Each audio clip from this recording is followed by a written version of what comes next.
వాససాల ఇది నా యేసు నివసించసాల. దేవునికి స్తోత్రములు కలుగునుగాక, దేవునికి మహిమ కలుగునుగాక. సర్వశక్తిమంతుడు అయినటువంటి దేవాతి దేవుడు మనలందరినీ ప్రేమించి ఆయన ఇచ్చినటువంటి శుభదినాన్ని బట్టి దేవదేవుని స్తుతిస్తూ ఉన్నాను. మీ అందరికీ శుభములు వందనములు తెలియజేస్తున్నాను. ప్రియులారా, ఈ శుభదినాన గడిచిన రాత్రంతా కూడా సర్వశక్తిమంతుడు అయినటువంటి దేవాతి దేవుడు మనలందరినీ సజీవులు కాపాడి క్షేమముగా ఉంచి వేకున లేచి దేవుణ్ణి స్తుతించే భాగ్యం సర్వశక్తిమంతుడు అయినటువంటి దేవాతి దేవుడు మనందరికి అనుగ్రహించాడు. ప్రియులారా, అలాగే ఈ శుభదినాన దేవుడు మనకిచ్చినటువంటి శ్రేష్టమైన వాక్కును చదువుకుందాం. పరిశుద్ధ గ్రంథంలో నుండి సామెతల గ్రంథం 28వ అధ్యాయం 20వ వచనాన్ని చదువుకుందాం. నమ్మకమైన వానికి దీవెనలు మెండుగా కలుగును. దేవుడి శ్రేష్టమైన మాటలు దీవించి ఆశీర్వదించునుగాక. సర్వశక్తిమంతుడు అయినటువంటి దేవాతి దేవుడి సెలవు. ఎన్నో విషయాల్లో మనము పనులు చేస్తూ ఉంటాం, ఇంట్లో చేస్తూ ఉంటాం, వీధిలో చేస్తూ ఉంటాం, సంఘంలో చేస్తూ ఉంటాం, సమాజంలో చేస్తూ ఉంటాం. అది ఇంటి పని కావచ్చు, వంట పని కావచ్చు, లేక పొలం పని కావచ్చు, బిజినెస్ పని కావచ్చు, జాబ్ కావచ్చు, ఇంకా ఏదైనా కావచ్చు ప్రియులారా. అయితే వాటన్నిటిలో కూడా మనం నమ్మకత్వాన్ని కనపరుస్తూ ఉంటాం. కొన్నిసార్లు దేవుని విషయంలో కూడా మనం నమ్మకంగా ఉంటూ ఉంటాం. మన ప్రార్థనా జీవితంలోనూ, విశ్వాస జీవితంలోనూ, భక్తి జీవితంలోనూ, యథార్థమైన జీవితంలోనూ నమ్మకత్వాన్ని కనపరుస్తూ ఉంటాం. ఆ నమ్మకాన్ని బట్టి దేవుడు మెండైన దీవెనలు ఆశీర్వాదాలు ఇచ్చినట్టు గ్రంథంలో క్లియర్గా వ్రాయబడి ఉన్నది. అందుకే దేవుని నమ్ముకున్న బిడ్డలందరూ, దేవుని పేరు పెట్టబడిన వారందరూ కూడా అంతవరకు నమ్మకముగా ఉండమని దేవుడు ఆజ్ఞాపిస్తారు. అంతవరకు నమ్మకముగా ఉన్నవానికి దేవుడు గొప్ప మెప్పును, కీర్తిని, జీవ కిరీటమును ఇస్తానని గ్రంథంలో క్లియర్గా దేవుడు మన నిమిత్తం వ్రాయించి ఉంచాడు. అయితే దేవుని నమ్ముకొని దేవుని యొక్క అడుగుదాడల్లో నడుస్తున్నటువంటి మనమందరం కూడా మన జీవితాల్లో ఏ ఏ పరిస్థితుల్లో ఎక్కడున్నా సరే నమ్మకత్వాన్ని కనపరిచే వారం ఉండాలని దేవుడు ఆజ్ఞాపిస్తున్నాడు. ఇక్కడ ఒక సందర్భాన్ని మీకు జ్ఞాపకం చేస్తాను. ఏంటంటే, ఒకానొక పనివాడు ఆయన వడ్రంగి పని ప్లస్ సిమెంట్ పని 2 పనులు చేస్తూ ఉన్నాయంట. ఆయన చాలా నమ్మకముగా దాదాపు ఒక 15-20 ఏండ్లుగా ఈ పని చేస్తూ ఉన్నాడు. ఈ పని చేసి చేసి విసుగు చెందాడంట. ఆయన విసుగు చెందినవాడై ఒకానొక దినాన ఇంకా చాలు, నా పని నేను మానివేసి శుభ్రంగా నా భార్య పిల్లలతో రెస్ట్ తీసుకోవాలి, వారితో సంతోషంగా ఉండాలి అని తన హృదయంలో అనుకున్నాడు. అనుకొని ఈరోజు వెళ్ళి నా యజమానికి, అయ్యా ఇంతకాలం 15-20 ఏండ్లుగా నీ దగ్గర పని చేశాను, ఇక నా వల్ల కాదు, నేను చేయలేనని చెప్పి రావాలని ఇంటికి వెళ్ళాడంట. వెళ్ళి ఆయన యజమానునికి ఈ మాట చెప్తూ ఉన్నాడు.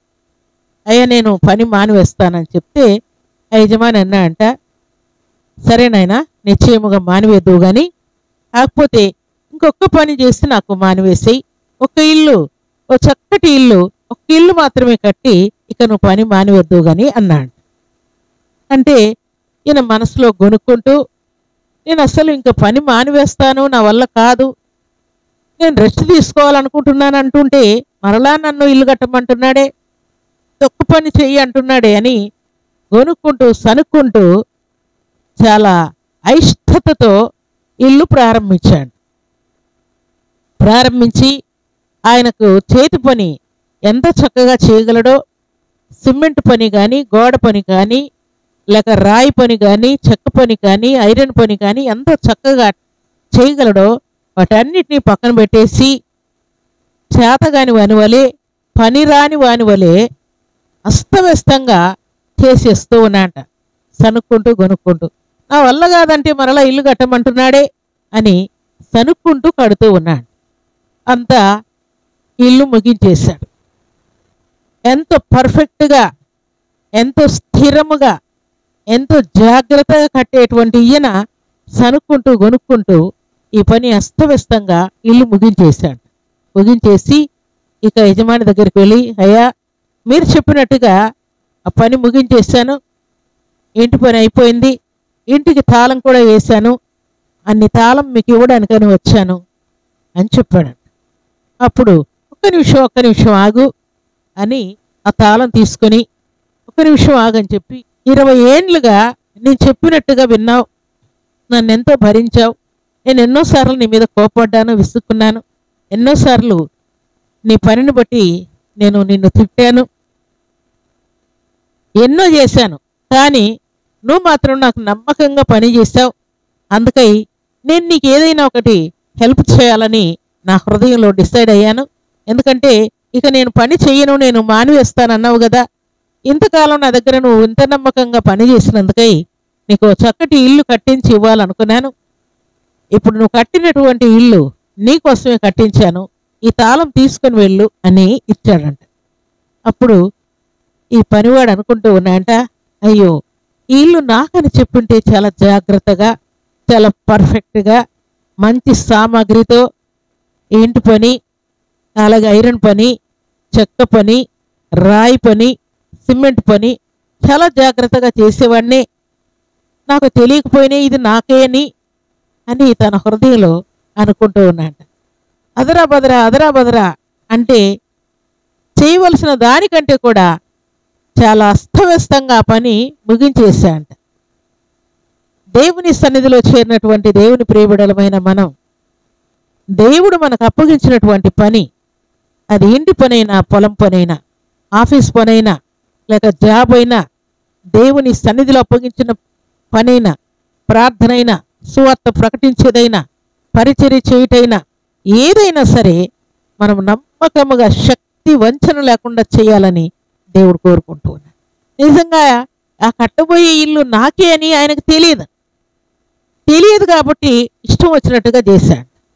దేవుని సన్నిధిలో చేరిన దేవుని ప్రియబిడలమైన మనం ఏదైనా దేవుడు మనకు అప్పగించింది గొప్ప భాగ్యముగా ఎంచుకొని నమ్మకముగా చేయటం వలన ఆశీర్వాదాలని మన మీదకి వస్తాయి. ప్రియులారా, ఆ ఇల్లు నిజంగా చక్కగా కట్టుకొని ఉంటే ఆయనకే ఎంతో సేఫ్టీగా ఉండేది, ఎంతో ఆశీర్వాదకరంగా ఉండేది. అయితే అస్తవ్యస్తంగా కట్టినటువంటి ఇల్లు ఆయన స్వాధీనం చేసుకునే పరిస్థితి వచ్చింది. ప్రియులారా, అయితే దేవుడు మనకిచ్చేటువంటి మాట ఏంటంటే, పరిశుద్ధ గ్రంథంలో లూకా సువార్త 19వ అధ్యాయం 17వ వచనం చదువుకుంటే, దేవుడు అక్కడ కొంతమందికి, ఒకనికి 5 తలాంతులు, ఒకనికి 2 తలాంతులు, ఒకనికి 1 తలాంతు ఇచ్చినట్టు వ్రాయబడినది. 5 తలాంతులు కలిగిన వాడు మరీ 5 సంపాదించినట్టు, శక్తి వంచన లేకుండా పనిచేసినట్టు, 2 తలాంతులు కలిగిన వాడు కూడా మరీ 2 సంపాదించినట్టు, శక్తి వంచన లేకుండా పని చేసినట్టు వ్రాయబడి. అయితే సోమరి అయినటువంటి వాడు చెడ్డదాసుడై కష్టపడకుండా, శ్రమ పడకుండా, ఓర్చుకోకుండా, ప్రార్థన లేకుండా, విశ్వాసం లేకుండా అస్తవ్యస్తమైన జీవితం జీవించి చెడ్డదాసుడుగా పిలువబడుతూ ఉన్నాడు. అయితే దేవుడు మనకిచ్చినటువంటి మాట ఏంటంటే, ఇక్కడ దేవుడు అంటూ ఉన్నాడు, ఆ యజమాని ఆ వ్యక్తితో అంటూ ఉన్నాడు, ఫలా నమ్మకమైన మంచి దాసురా, ఈ కొంచెంలో నీవు ఇంత నమ్మకముగా ఉన్నావు, అనేకమైన వాటి మీద నేను నియమించబోతూ ఉన్నాను అంటున్నాడు. దేవునికి స్తోత్రములు కలుగును గాక. దేవుడు మనకు అప్పగించేటువంటి పని, అది చిన్నదైనా పెద్దదైనా, అది విద్య అయినా బుద్ధి అయినా, అది ఉద్యోగమైనా వ్యాపారమైనా, అది దేవుని పని అయినా పరిచర్య అయినా, ఏదైనా సరే నమ్మకముగా పనిచేయటం వలన మెండైనటువంటి ఆశీర్వాదాలు మన మీద కుమరించబడతాయి. మనం అపనమ్మకముగా పనిచేయటం వలన ఆశీర్వాదాలన్నీ మనం కోల్పోతూ ఉన్నాం.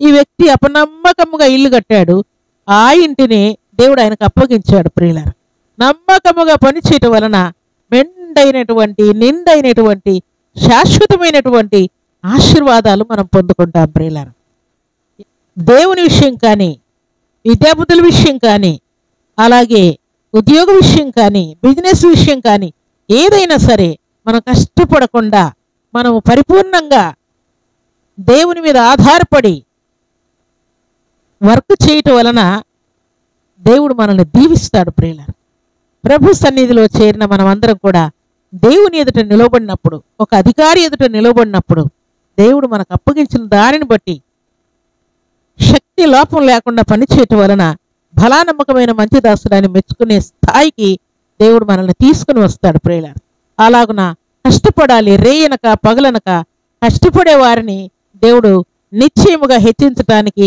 దేవుడు సిద్ధముగా ఉన్నాడు. ప్రియులారా, ఈ లోకంలో జీవిస్తున్నటువంటి దేవుని ప్రజలు కష్టపడకపోతే, దేవుని ప్రజలే హార్డ్ వర్క్ చేయకపోతే, దేవుని పేరు పెట్టబడిన వారే ప్రార్థనా జీవితం లేకపోతే, దేవుని పేరు పెట్టబడిన వారే నమ్మకముగా ఉండకపోతే, లోకస్తులు లేక శరీరానుసారులు, సాతాను సంబంధులు, దేవుని ప్రేమను ఎరుగనటువంటి వారు ఇంకేం నమ్మకాన్ని కనపరుస్తారు? ప్రియులారా, ప్రభు సన్నిధిలో చేరిన మనం అందరం కూడా అంతము వరకు నమ్మకముగా ఉండాలని దేవుడు జ్ఞాపకం చేస్తున్నాడు.